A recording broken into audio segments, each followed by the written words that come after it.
My concern is that even as we protest and so forth, we need to be sure that we need to follow the legal way as much as possible, so that we have only one country. We don't want to ban it. So my question to Madam President and others who are on the channel on this particular space, what kind of legal steps, practical legal steps can be taken to give effect to the issues that Genz have raised and which majority of Kenyans agree with, step by step, all the way. What is there, what has been exhausted, what is to be done, and so forth. The second issue is that some time back, I think it's Justice Maraga ruled or commented, I can't remember what it was, that because the two-thirds gender rule hadn't been implemented by Parliament, that in effect Parliament stood dissolved. What is the position on that? Because that would be a very easy way of, instead of going through the lengthy process of recalling these fellows, have it dissolved, and then you know, the Gen Zs who are majority can help you know, remodel this parliament by getting people who are likely to help us. I was happy to hear that I think it was PLO who advanced the position that those fellows who have been reappointed in this particular cabinet, really it is illegal. And I think majority of Kenyans would agree with that. But what the laws provides is quite another, and we are going to watch the space. And the Law Society should take the lead, and they have done very, very well. And congratulations to the Law Society led by Faith. What you are doing for this country is absolutely amazing. Thank you. Thank you. Thank you very much, Aaron. We can have Hosea.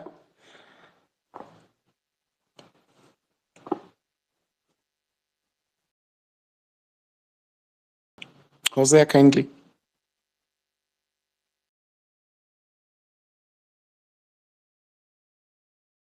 Richard.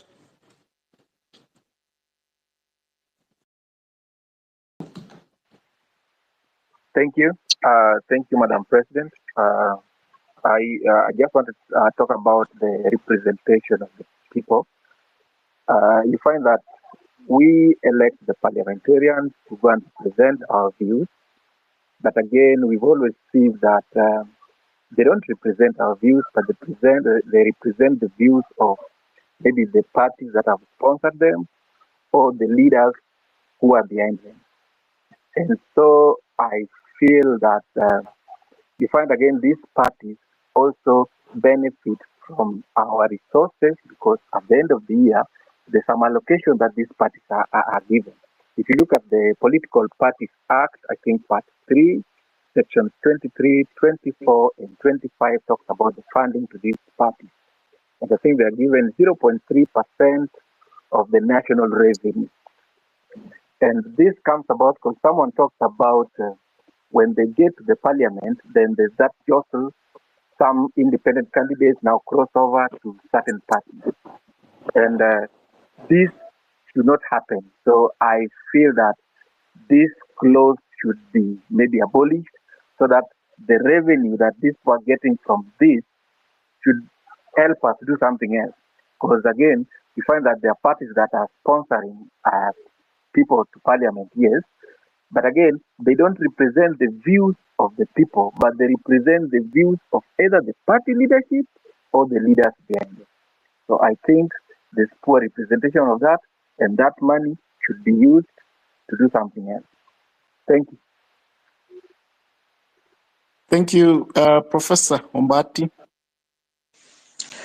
Thank you very much. I would like to ask a question, and that pertains to the legality of changing our tactics. I was thinking maybe if we can force every person who is working, we tell them not to work, to go to work, let's say on Tuesday and Thursday, and whoever who disobeys that corrective agreement of the people of Kenya, will be dealt with. What is the legal position of that?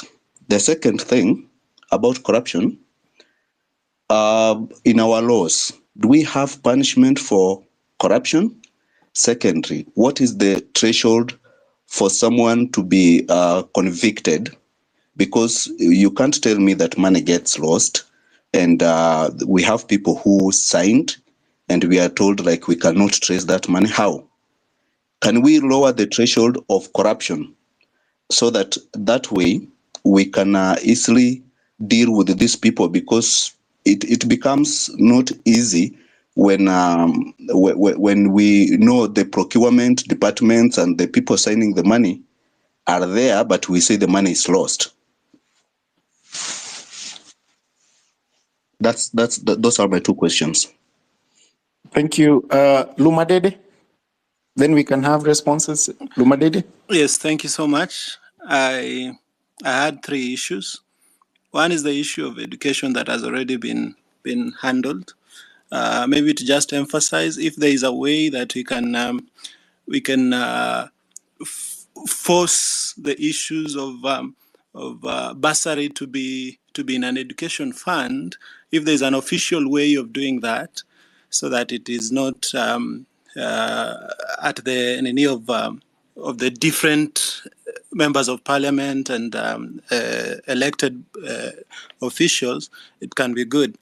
Then, secondly, I was just thinking, these issues of accountability, is it, could it be now a good time to maybe have an accountability act whereby we are specific that a government employee has to be accountable in this way, and if they are not accountable in those different ways that are spelled out in the act, then there is a specific punishment for it.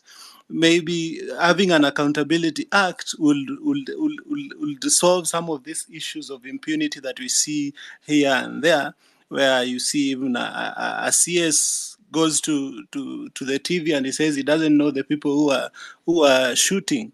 That means that person in a country that works, that person will not be there as the CS the next day. But in our country, impunity is the normal thing. Then the third one, on the issues of police brutality, I was thinking, maybe we are trying to solve the symptoms, but then we are not really trying to solve the real issues. What if we also have a formal way where we petition? I don't know if petition is the right word, where we look at police right from the recruitment, that instead of looking at instead of the requirements being a police officer should have a D+ or something, we also look at the emotional intelligence of a police officer.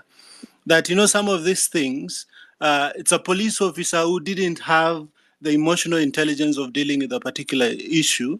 And because of a number of things, and this also leads to their training, why can't we also look at their curricula? Because I don't think even the police college has an aspect of emotional intelligence. The other day, the Charles Owino was speaking in the media, and then what he said was that when a police officer is in a particular situation, and the situation that he was describing isn't a situation that demands that a police officer should use live bullets or something. So I was wondering, that shows you that right from their training, these people are not trained on how to really handle these people, really handle citizens, because they are still using the colonial script of handling issues. And I think that if we can have also some effort directed towards overhauling that aspect of the police, it can also be good. That, and also the issues on corruption, I think those are the issues that I had. Thank you. Thank you. If we can allow Abner to respond to some of those questions. Abner, do you have the microphone? Yes, thank you, Manwa. I think I'll just pick the last one in terms of the police and how they've been handling the demonstrators or those who are picketing. I choose to call them that.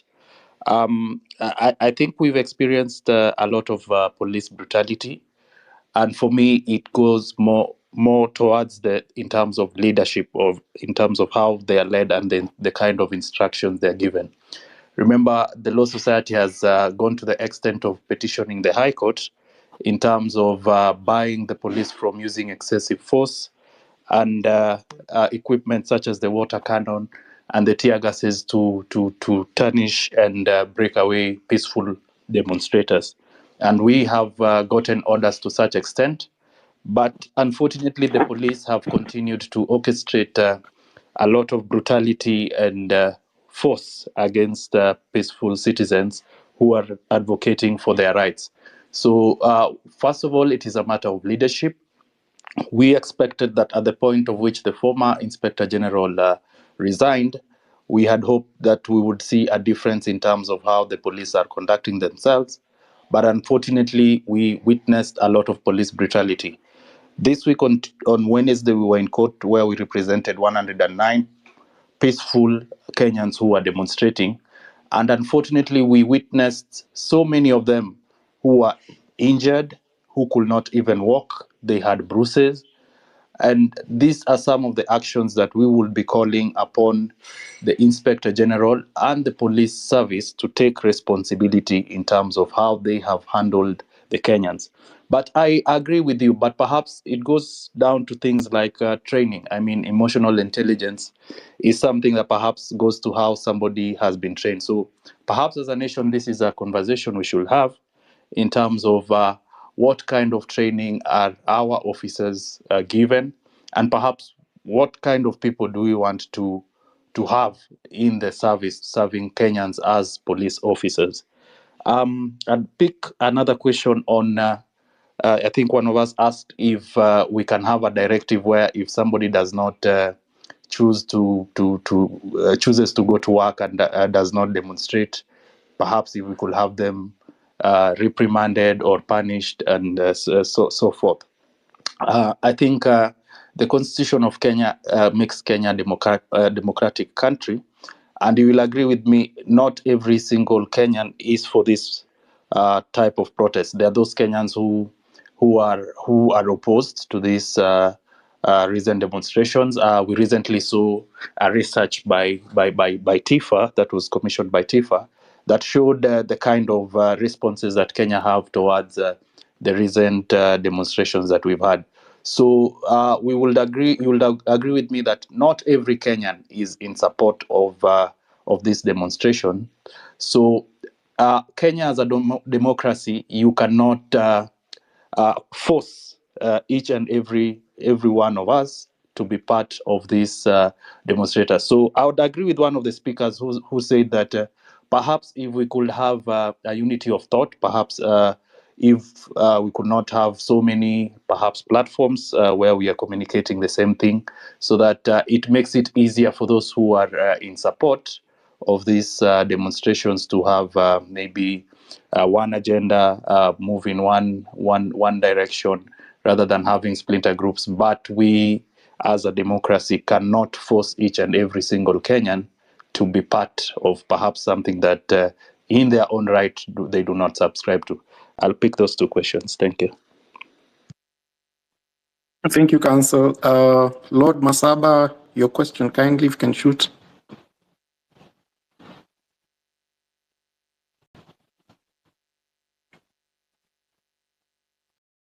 Richard?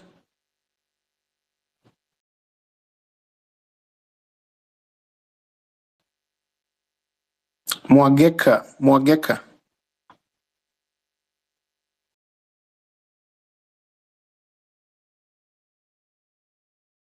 Rian?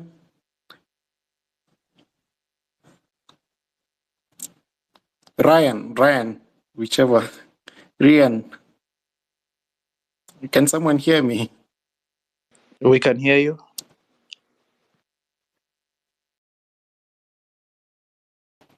Robert, kindly, if you've requested the microphone, kindly, and you can't speak, drop it so that we can add more speakers to the speaker box. Robert?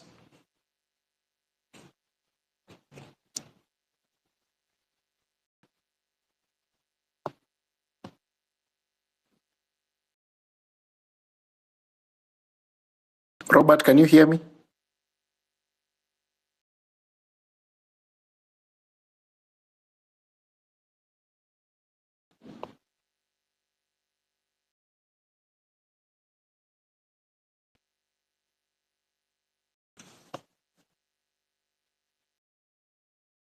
Masaba, you still have the microphone, kindly.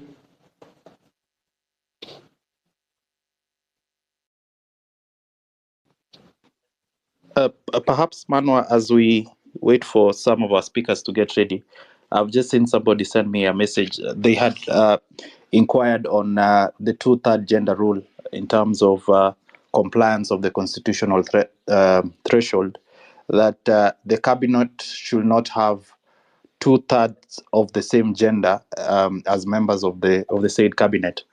From what we saw yesterday from the first 11, clearly,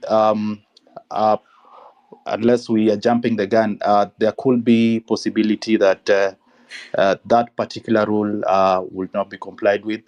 Previously, we've seen the previous cabinets that we've had since the inauguration of promulgation, of the new constitution 2010, that no previous cabinet has met the constitutional threshold of the two-third gender rule.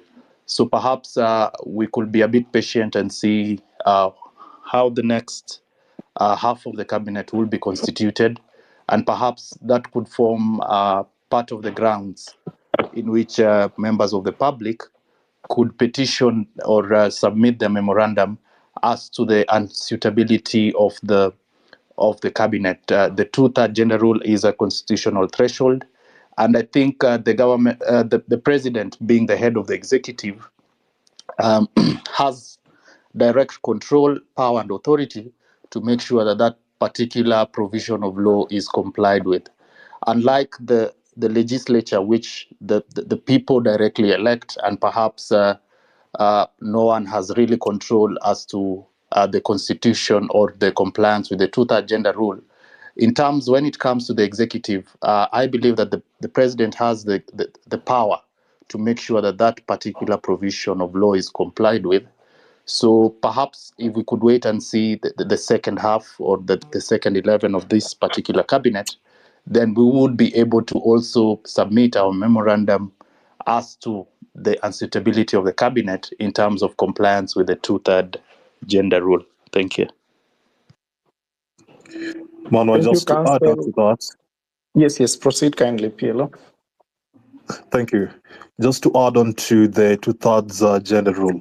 Well, Parliament cannot just be dissolved on not just for eroding the sanctity of Parliament, but it can be devolved for failure to even enact any particular legislation within the specified time period, and any person, including you, patriots, who are on this particular call, can petition the High Court on this particular matter. And then the High Court now, in determining this petition, should be under sub-article 5 of Article 261, which basically talks about the consequential legislation. So once you do this, then the High Court, in determining that petition, can make a declaratory order on that matter, and then I'll transmit that order directing Parliament and the AG to take steps to ensure that the required legislation, which is enacted within that period specified, should be reported to the Chief Justice in terms of progress that was made. And that is why on the 21st of September 2020, when the Chief Justice Emeritus issued an advisory to the President pursuant to Article 261, sub-article 7, to dissolve Parliament for failure to enact legislation on the two-thirds gender rule. that particular advisory opinion, had 27 paragraphs. And I will just refer you to the 26th paragraph of that particular opinion, and I will quote David Maraga verbatim. He says that in the circumstances, let us endure pain if we must, if only to remind ourselves as a country that choices, and particularly choices on constitutional obligations, have consequences. Let us endure pain if only to remind the electorate to hold their parliamentary representatives accountable.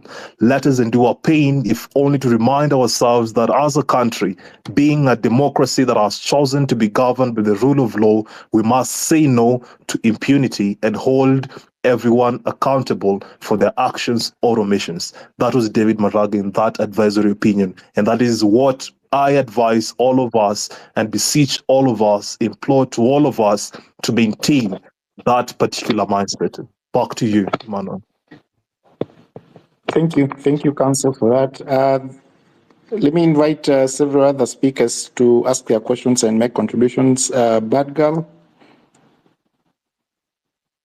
Then we can have Nick. Bad Girl, are you there? Nick, kindly proceed. Thank you. First, let me take this opportunity to sincerely thank the Law Society of Kenya for the work they have done to Kenyans over the past 1 month. For the most part, I think it's the Law Society of Kenya that remains as the beacon of hope for those of us that are protesting for a fair Kenya. We go to the street knowing that someone will cover my back should things go bad, and that is the Law Society of Kenya. So hats off to our able Madam President, and we thank you and your team. I'd like to ask, make a bit of commentary, but also ask a few questions that pertains to the way the country is being governed at the moment. We rely on the members of parliament, and particularly the role of the opposition in parliament, to be able to provide checks and balances to the executive in terms of legislation, accountability, and also representation of the people. And I do understand that our members of parliament are required to be able to listen to the people, take the interest of the people, and be able to amplify that and project that in form of laws and regulations in parliament. Now, we are very certain that the opposition is led by the AZIMIO is going to join government. It's an open secret. It's going to happen. And at the point that that happens and AZIMIO and Kenya Kwanza becomes one, AZIMIO is going to certainly support, or ODM or whatever they call themselves, are going to support the position of the government, are going to support the government agenda, are going to support legislation for the government, regardless of the intention and the purposes of those laws that will come through our parliament. They are no longer going to fight for the people. Now, that being the case, therefore, if the role of the opposition is no longer going to stand in parliament as required by law, what is going to be the recourse for the population to be able to take the responsibility of having just and fair society that is supposed to be guided and supported by a political system? Because now we are no longer going to have members of parliament that are pro-government and members of parliament that are checking that government. What is going to be the recourse for the population to deal with that situation? Because it is coming, and we need to start thinking about it. And my second issue is with regards to the revolution that is going on. And I do think that revolution is basically the voice of the people. People are coming out and saying, no, we don't want it this way. And as a result of that, we saw this happen during mandamanos in the past, where the only way they count mandamanos is by bringing in the criminals, the thugs, that then justify the involvement of the police to be able to bring down and silence the voices of the people. And this is going to happen. And that is actually how the government has managed to be able to bring down the voices that were dissenting in the streets.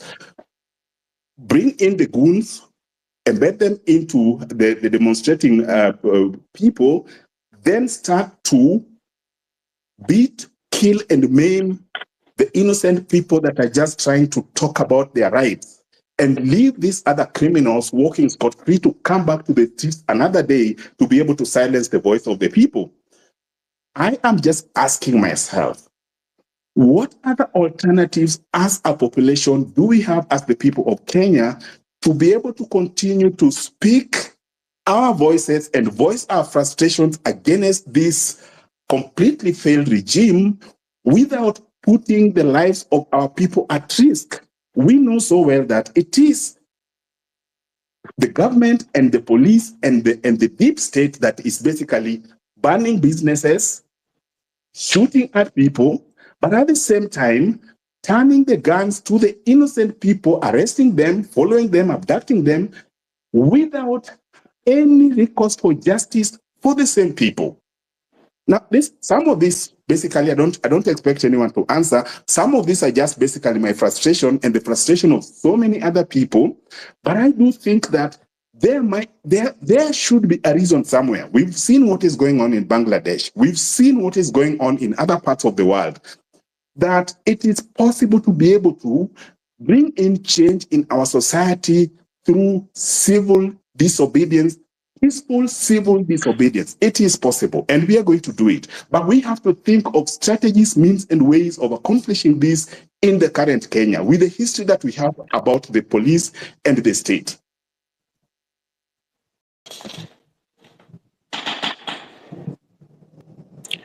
Thank you, Nick. I hope you're done. Yes, I'm done. Thank you. Thank you. Mr. Brian? Thank you so much, Manua. First of all, I want to start with an opening statement that lawyers are the defenders of rule of law, and they are also the abaters of injustice in our country. Why? A good case study is the ODPP Renson Omulele. This guy is cleaning people, withdrawing cases every day without even reasoning the impact of withdrawing those millions of cases. Another thing, I want us to look at it in this way. We've glorified theft in this country to an extent that even the people who are in school, they are praying that I hope I get a job in government so that I can steal and become rich. That is the level of theft that we have. It has got into our minds that everybody is praying, is looking for an opportunity to go into the government or governor or even any state in government so that they can also have a seat at the table where they'll loot their share and retire when the right time comes. We need to have a change of mentality that corruption needs to be taught back in school so that people should know that what the effects of corruption, what it's doing to our healthcare and our education system. Then I have a few questions to all the wakilis. What is keeping Waluke in parliament, really? This guy was convicted, in that maize scandal thing, but he's still in parliament. What are you doing to ensure that the likes of Waluke are not in parliament? Question number 2, I'll go to judiciary. What is LSK doing to fast track corruption cases such as the Golden Bag, the Chicken Gate, the FKF, the NYS cases? Because you'll find that there are so many corruption cases in court, and there are lawyers there are judges and magistrates who keep on pushing the dates ahead each and every time. So there is no justice, because justice delayed is justice denied. Then again, what is LSK doing to hold the rogue ODPP from washing and cleaning these corrupt politicians and sanitizing their theft by withdrawing cases? LSK needs to take stern action against the ODPP, even if it means registering for being a lawyer. That is one way of dealing with these rogue people. Then what action is LSK taking against the magistrate and judges who stole cases? Then, how can we push for lifestyle audit of judges and magistrates and the judicial staff? Because you'll find that in some countries, private practice is something that many people love and enjoy. But in Kenya, so many lawyers are running to become lawyers and to become judges and magistrates. Why? a magistrate within 3 or 4 years will be a billionaire by the time he or she is retiring. Yet the salary is a few thousands, hundreds of thousands. But the bribes there are so much.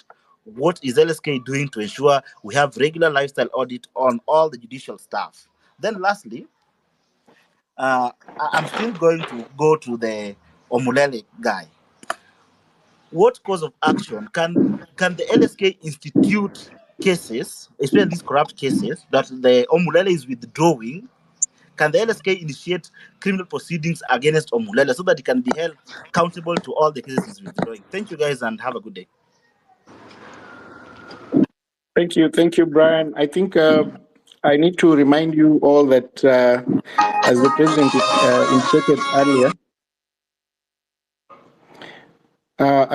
president indicated earlier, the session here was to collect your views largely so that we don't spend more time responding to as many questions as possible.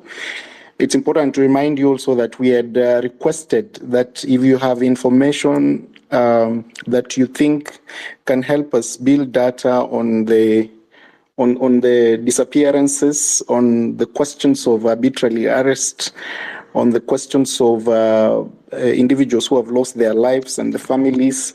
As a law society, we are still collecting that information, and we need perhaps you guys to assist us, to assist the members of the public through our toll number that we shared earlier, that is 0800720434. You can get it on our pages, on all social media pages for the Law Society of Kenya.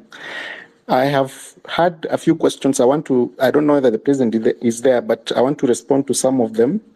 There is a question that was asked about what Waluke is doing in Parliament. We are equally concerned as to why he's in Parliament, having been convicted over, corruption cases. And of course, we know that the case is on appeal. But again, as a country, we watered down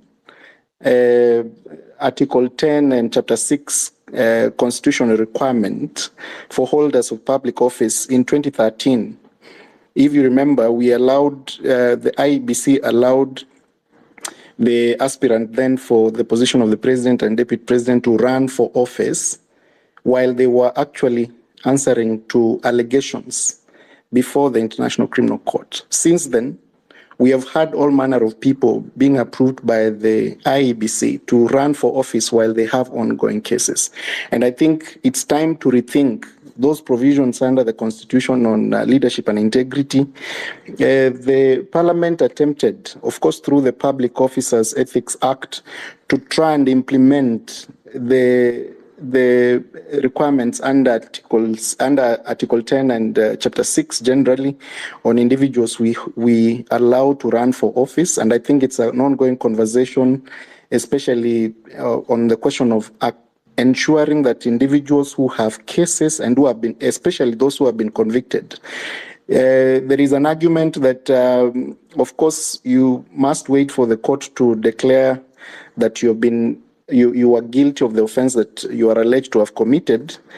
But again, it's a debatable question, because you remember when we had the case of a former governor whose quote-unquote girlfriend was found murdered, there were several questions whether that governor can continue to hold office.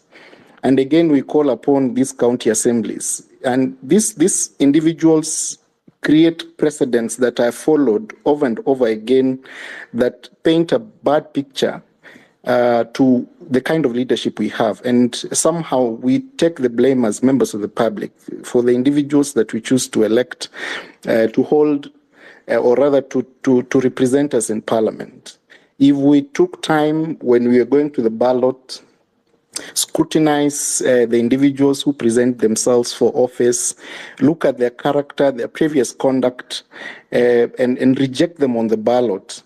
That is a sovereign duty that you have under Article 1 of the Constitution. While exercising it, ensure that perhaps you understand and know the individual that you are electing. Of course, most of our electorate assume that the handouts given, and of course we have created this demon called Parliament. When the elections come, we receive handouts from these politicians and then proceed to actually elect them. And while we do so, we leave out people who could have offered proper representation to the members of the public in the National Assembly and in the Senate. So we have a duty ourselves as the members of the public to actually ensure that we keep scrutinizing, we keep asking questions, we keep referring back to the provisions of the Constitution on leadership and integrity, and ensure that the individuals we have in office do not have any allegations of corruption, because the moment we elect them, there is almost certainty that they will continue to propagate the said corruption within the leadership positions that we offer them. There was a question on what LSK is doing to hold the DPP on withdrawal of criminal cases. Aware the president, and I think she will be able to respond to this herself. The Law Society has raised these concerns with the DPP through several letters that we have written to the DPP, raising questions as to why individuals whose cases are in court, why the DPP would choose to withdraw such cases. Have had even the courts at some point refuse to withdraw certain cases when the DPP has actually requested to withdraw them and insist that those matters go to trial. So it's an ongoing conversation, and I think I'll leave that question to Madam President to be able to address it properly. There are magistrates who stall cases. Indeed, that is true. The judiciary is not an angel. I think, and I believe, the judiciary is part and parcel of the problems that we are having in the country today. And of course, as the Law Society of Kenya, we intend to hold them accountable to the last man, especially on matters that are before them that are public interest in nature. We are having that conversation with them to hold accountable individual judges and magistrates who prolong cases, who issue decisions without notice to parties. I believe there is a complaint that has been made in the public domain about a judgment that was issued in secrecy. And those are some of the issues and concerns we are addressing, even though we know that the judiciary, the independence of the judiciary is protected. We cannot allow them to misuse the discretion and the powers they have been given by the people of Kenya to actually go against the rule of law and be partisan to promoting unconstitutional processes. As to the lifestyle audit of the judges, I think that is a new conversation that needs to be done. There was a conversation in Parliament that all public officers should actually be subjected to a lifestyle audit, and that includes judges and magistrates who serve us in the judiciary. And this is a conversation, obviously, that the Law Society will continue to follow up and ensure that definitely we have proper people within the judiciary, from the highest office at the Supreme Court to the lowest office at the Small Claims Court. I don't know whether, Madam President, you are there. You can make your intervention before I invite Dudley.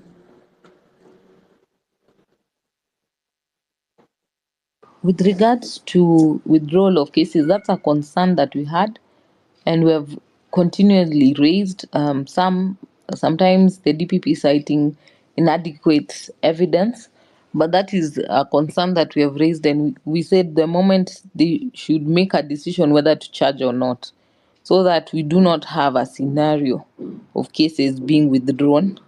But we raised with regards to the proposed withdrawal by the EACC, the withdrawal of the case for the former governor of Migori, and we saw that one now taking off again, and we'll continue to raise concern the moment we hear any cases that are being withdrawn, and we will also now hold the DPP accountable as well, because once they make the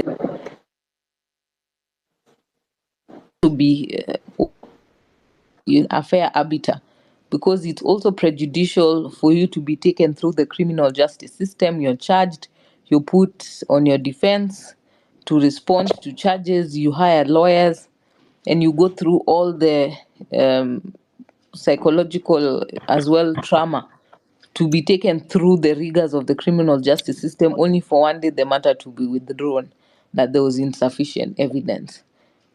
it's also an indictment to that office if there are more cases that continue to be withdrawn. And we also raised concern with politician cases being withdrawn. We hope we will not be seeing the same, and we'll be more vigilant, as well as the DPP taking equally proactive role, not just condemning the destruction of private property, but to also condemn and take action with regards to officers that have abused the Bill of Rights. So that is something we'll follow up with. Thank you. Thank you, Madam President. Dudley? Thank you, Madam President, for the opportunity. I wish to send my sympathies to those who've been affected adversely by this. And Madam President, there's a particular issue of those who are still missing. Joseph Mwangi Kairu, the mother looked for him for nearly a month. And no mother has cried the way Kairu's mother cried. Then it turns out that Kairu has all along been held at Muthaiga and other police stations. I think that there are questions that the OCS for Muthaiga needs to answer. And Madam President, perhaps we also need to conduct a sweep as LSK of the police stations in Nairobi and around Nairobi to see how many Kenyans are still being held in communicado in those police stations. I've seen on the timeline today that there's someone who is at industrial area and has been there for quite some while. What happens is that it's possible for some of these citizens to have slipped through the gaps when LSK was bailing out people from the police stations. Those who were maybe arrested later in the evening or held without being booked on the occurrence books. We could conduct a sweep, a legal aid clinic, specialized legal aid clinic for them to try and find out who is still missing and is being unlawfully detained. And to the police officers who've done this, we have about 47 regional commanders or county commanders and just about 100 OCSs. LSK has up to 24,000 members. We need to begin filing the petitions at IPOA in court for individual responsibility. The case against Koome should have gone in by now so that he faces the consequences of his actions. We need to fight back legally so that these police officers realize that they are also officers of the law, they are agents of the Constitution, and they have no license to be anarchists while accusing peaceful and unarmed citizens of anarchy. Let's move in that direction, the direction of resisting tyranny, of resisting oppression, of resisting state-sponsored terrorism using the legal tools that we have. The other thing that I wish to speak about is this issue of endgame. What is the endgame? The supporters of the status quo ask. The endgame is greater accountability, greater responsiveness. We want responsible and prudent use of our taxes. We do not want corruption cases being withdrawn from the courts. We do not want budgeted corruption. We do not want citizens who are stretching under an oppressive tax regime to lose their money being spent, in useless things. I've seen now State House is asking back for the 1.5 billion budget. I mean, those are things we do not want to see. People did not die for the status quo to continue. So let us sustain the movement. Let us press from every corner, demand accountability from your public servants. That's what they are. They are your public servants. Let's press from every corner. It doesn't have to end in the deposition of the president because he's shown that he wouldn't go anywhere. But accountability is something that we have and we must get. And for that reason, this idea of recycling, the same people have been there. Professor, my teacher, Kithure Kindiki, has our blood on his hands. How can he still be the CS for Interior? It's a joke, it's a mockery of those who've died. It's a mockery of the Kenyan people. It shows that the president and the people around him are tone deaf. They're not willing to listen. And we must press for accountability. Thank you so much, Madam President. Thank you, Dudley, for those contributions. We can take more interventions. Joan, you have the microphone. Kindly, if you can proceed. Thank you so much, Tim. Thank you, Madam President, for this opportunity. Mine is a quick one, a question and a comment. The question first. I was in a meeting the other day and I had someone mention about Article 1 and 2 that has been used over time to exploit and embezzle funds. This is an article that gives the CS Treasury a mandate or a right to approve funds that have been requested for. And these are funds that never saw them, that were never budgeted for and never made it to the budget draft. For example, the last Madaraka Day, he approved 1 billion shillings for the same. So my question is this a place where this can be challenged? Yes, it is in the Constitution, but what protection do we have? Because now it looks like this is the place where they are all going for to loot. On the what has just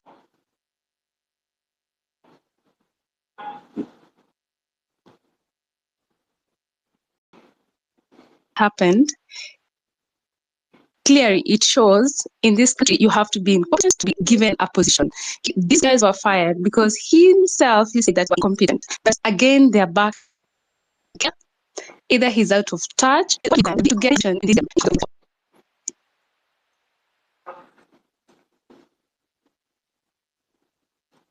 Thank you, Joan. Dr. Kasim? Okay, thank you, LSK, for this opportunity. I have some 4 questions. First one is about Article 257, which talks about the amendment of the Constitution. Now, my question is, it talks of that for the Constitution to be amended, we should collect 1 million signatures from registered voters. Does that article limit? Now, like most of the people who have been in these demonstrations, maybe somebody has not registered as a voter. As if that if I'm not a registered voter and I'm Kenyan citizen with a national ID, I cannot participate in amending the Constitution.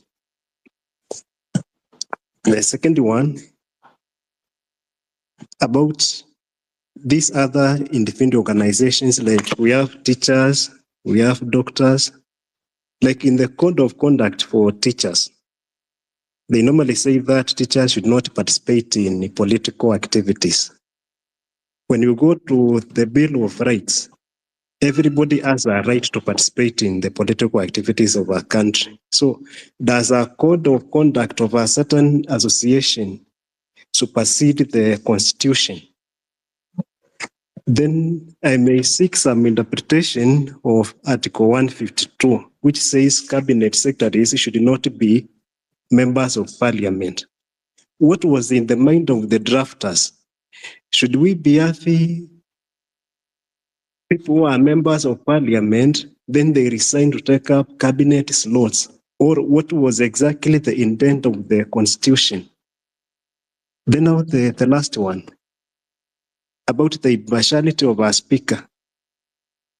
If the Speaker of the National Assembly appears to be taking sides with the government, what does the larger population have? Like we have seen clearly the current Speaker of the National Assembly side portray outright favor to the government side.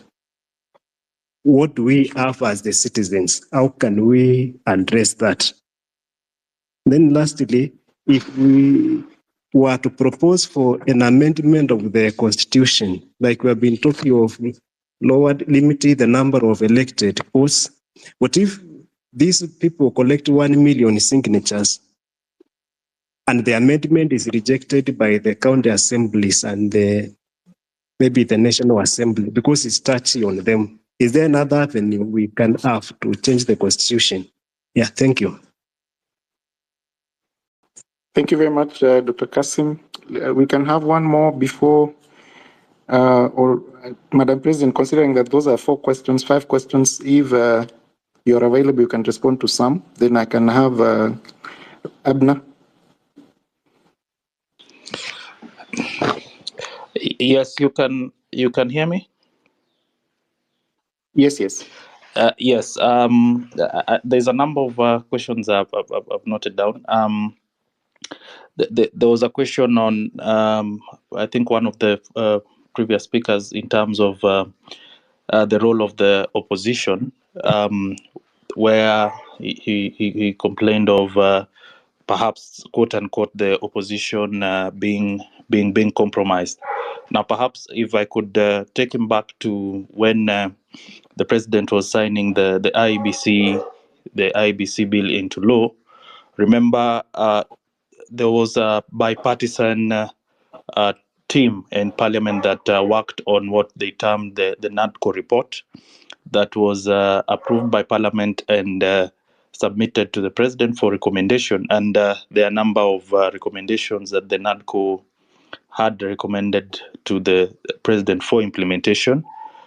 It is a very bulky report. Perhaps if you could take some time and go through it. But that's a more political than legal question, but maybe just to delve into it slightly. I think in terms of Kenyans as the role, I think we do not need to have an active opposition in terms of trying to push for agenda, and that's why I think we've in the recent past seen Kenyans go to the street to advocate for their rights and all that. When I was a bit younger, I remember what we previously had was a very active opposition that was in law, where we could find that once you'd lose an election, you'd form the opposition, and you could see something like a shadow cabinet. I remember the former president Uhuru Kenyatta. At that time, they could even have a shadow cabinet just to have checks and balances in government. So that forms part of the NADCO report, where they have recommended that the official opposition be provided for in terms of the law. Whether it would be effective or not, that is a question for another day. The other question was on the issue of Chapter 6, which, Manwa, you delved into it in terms of the balance between presumption of innocence and Chapter 6. And I think for me, I'm of the school of thought that while the presumption of innocence is paramount and everyone is entitled to that until a case is determined, but when it comes to Chapter 6, I think when it comes to holding of public offices, I think once a public officer or a state officer then has a charge in court, then for the purpose of the sanctity of Chapter 6, that is good governance and all that, I think one should step aside until the case is cleared. We are not saying that you're guilty. We are not saying that the charges are confirmed, but until the case is heard and determined, and you have defended yourself successfully, then you should step aside and let others perhaps govern. But that also has been having a challenge, because we have also seen in previous regimes where people who are not quote unquote politically correct, then having had trumped up charges before them, because perhaps they've taken a position that is contrary to what the government feels. So it's more of it's a discussion or a debate that we can continue having. Ochel Dudley talked of something to do with the police stations. It is indeed very sad state of affairs. I recently saw, I can't remember the name of a young man who was held at Mudaiga police station for 30 days, up to 30 days. I mean, to me, that for lack of a better word, is torture. And remember, one of the non-derogable rights that includes right to life is also right from not being subjected to torture. So, I mean, that amounts to torture. And for me, I think independent offices such as the IPOA has failed the state and the citizens in terms of their oversight mandate.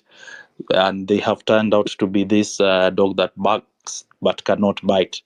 I recently had a conversation with a friend, and he had a suggestion such as, having CCTV cameras in our police stations. I mean, what is it that happens behind those closed grills and cells? What is it that happens so that a police station can hold a citizen up to 30 days? I mean, that is inhumane.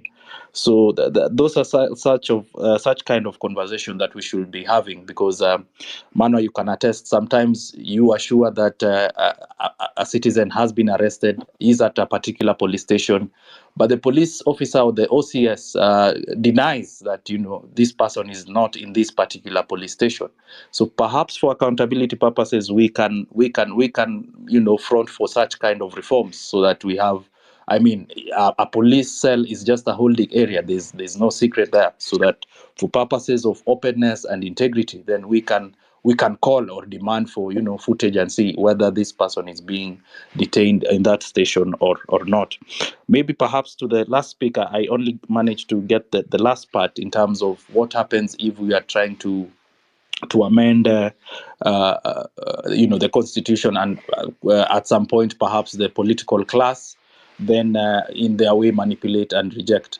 I think we are a step in the right direction, where citizens have invoked their rights under Article 1 and are now forcing the political class to have some of these very uncomfortable conversations, to deal with accountability, corruption, pilferage of public funds, and citizens calling for, good governance. Yeah. So I just remind him that the absolute power belongs to the people. If you could remember, if you're a bit, your memory could serve you right, if you could remember, we had push for example, how we had the push for the new constitution through you could remember the Bomas draft, the orange and the banana and that kind of, that was a direct push by the citizens. So I'm a firm believer that the absolute power belongs to the people. And if there are particular sections of this constitution that we would want amended, then we are still able to push and have the same had and amended, because I mean, man was not made for the law. Thank you. Mano, just to add on to that, I think I'll just answer two questions on what Abner has mentioned on Article 152, that provides for the constitution of cabinet. Someone asked about, a cabinet secretary being a member of parliament. Well, the system of governance that we are currently, the constitutional dispensation that we have right now is a presidential kind of system of governance. So the reason why a cabinet secretary cannot be a member of parliament is just for more or less the same reason. So when you are a cabinet secretary nominee, you aren't supposed to be a serving member of National Assembly or the Senate. And if you are, then I think resignation, has to suffice for one to effectively take up the role as a cabinet secretary. And then the other question was about the impartiality of the speaker. Well, again, it's a legal and political angle to it. Yes, I mean, I may agree on some of the decisions that have been, taken, by the speaker, especially the speaker of the, National Assembly. And I think one of the issues I had was on when the determination of the question of the majority party, in the National Assembly. I feel it wasn't handled, well on the legal context of it, but more of a political context to it. Then the other issue, the other day, I think I saw the Citizen TV reported, that is South Olali, saying they have been banned from accessing, Parliament, because of their quote-unquote role in mainstreaming, the protest and what was happening. I think that decision is constitutionally illegal, because when you look at Article 118 of our Constitution of Kenya 2010, it talks about the public access and participation, and it provides that Parliament either Senate or the National Assembly or even both shall conduct their business in an open manner, and its sittings and those of its committees shall be in public. And further, read conjunctively, says that Parliament shall facilitate public participation and involvement in the legislative and other business of Parliament and its committees. And then clause sub-article 2, which is where the strength of my argument lies, talks about Parliament may not exclude the public or any media, from any settings unless in exceptional circumstances the relevant speaker could be the Speaker of the Senate of the National Assembly has determined that there are actually justifiable reasons for the exclusion. So the justifiable reason here that purportedly the Speaker of the National Assembly or even the Senate, by extension, may have picked, doesn't really fit within the ambit and the context of justifiable reason.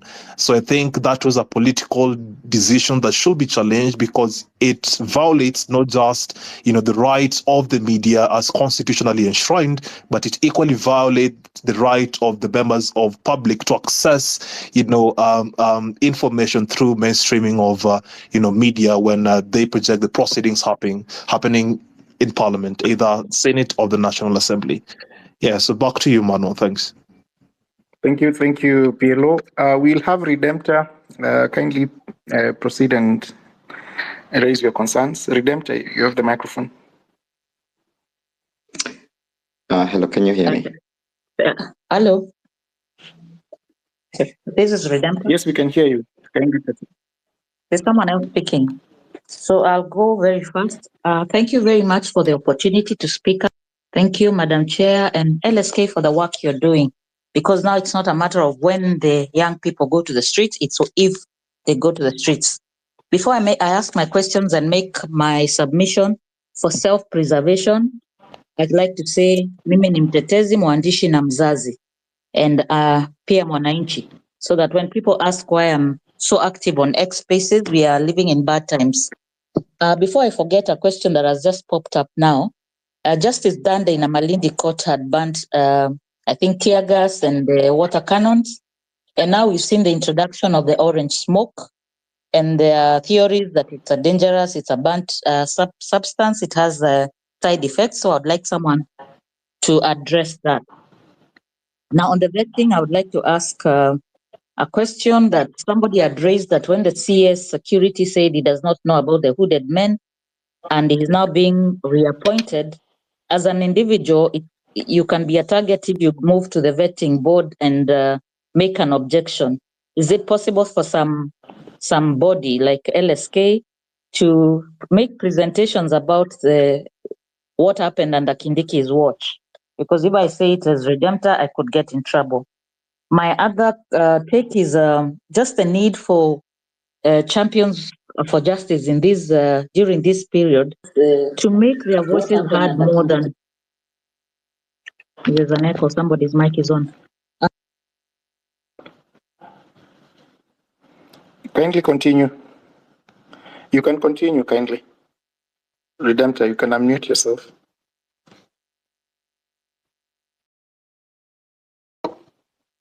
Redemptor, yes, you can unmute yourself. Sorry, I've been muted. So the lead.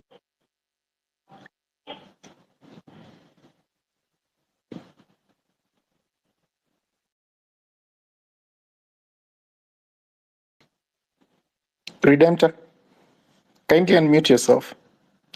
Oh, can you hear me now? Yes, sorry. Proceed. So I was on the goons. Can goons suspend the constitution? And thankfully, LSK went to court when protests were banned. So I think how to address this matter is when state officers and people who are apologists of the system go to talk shows in the media, they always talk about the right to property being protected. And I think we need to amplify the human rights, that the right to protests and the right not to get killed while doing it. And the other one that I would appeal to anybody who's having this conversation is, I was corrected by a senior counsel when I made a presentation here last and I talked about extrajudicial killings in terms of the protests, and they told me it is summary executions. So I think that needs to be amplified. Now the other one is just two last one, very quick ones. Kenya yetu inaendelea mbele. If we fail on the legal end, what can we do on the social end? Is it illegal to post billboards near parliament or near the police station saying these people are killed exercising their constitutional rights? And the last one is the failure of states to help in the security agents have not, and I'm putting quotes, have not actively participated in retrieving the bodies in Kware. We saw that Hulabaloo about serial killer, and I've been following the social justice group in Kware. Even when all these other demonstrations were going on, they were still retrieving bodies. So I think there are bodies that have been retrieved that have not been documented. And if you remember my last submission is the spiral of silence. So now we have forgotten the Kware story and we are slowly forgetting about the others. So those are my many questions, and thank you for the opportunity. I don't know if I missed any when I was muted. So thank you. We've had you. Thank you, Redemptor. We can have a few interventions before we invite the President to address some of them because we are running out of time. Benito, if you can keep it short. Benito, you have the microphone.